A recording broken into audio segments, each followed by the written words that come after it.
Okay, so ito yung bagong isa sa latest products ng Macna Rebel, Macna brand. Ang tawag dito is the Rebelite jacket. So kakaiba siya kasi yung opening zip niya nasa kaliwa. Yan o. So bakit? So ang forma niya parang naka bomb-proof vest. Tapos ang tawag dito meron siyang kangaroo pouch. So instead of yung bulsa mo nasa gilid usually, ito nasa harap. Mabilis i-access at saka malaki. So all mesh siya. Marami siyang pouches. Ito. Ayun o. Meron ka sa loob, meron din dito. Maikling pouch dito. Okay. So kaya mabilis mag-access ng gamit pag sa harapan. Mas faster. Okay. May ano ka rin, may panglagay ng susi. Yung hoodie removable. Tingnan mo yung lock niya sa hoodie. Okay. Tingnan mo. May snap rin siya. Oo.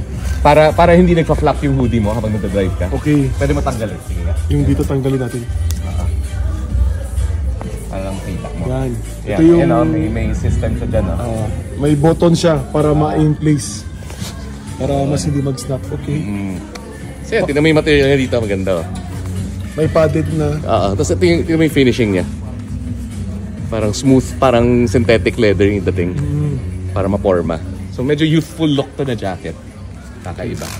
Sir, how much po yan? Hindi ko alam. Pakicheck na lang. Sir, ito yung price, sir. Nasa... Ayan na dito, sa baba.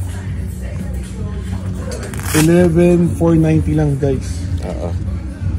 So yan, madali rin suotin. Rebelite. May ganyan ka, so mabilis suotin. Okay. Kung tatanggal suot. Option lang naman kung gagamitin mo o hindi. So yan, forma. Ito yung ibang color niya. Ito yung tatlong kulay. May all black, blue and black, and then parang ano siya, parang coyote and blue camo. Blue camo with brown. Reflectorized. May mga reflectors. Ganda, forma yung details niya.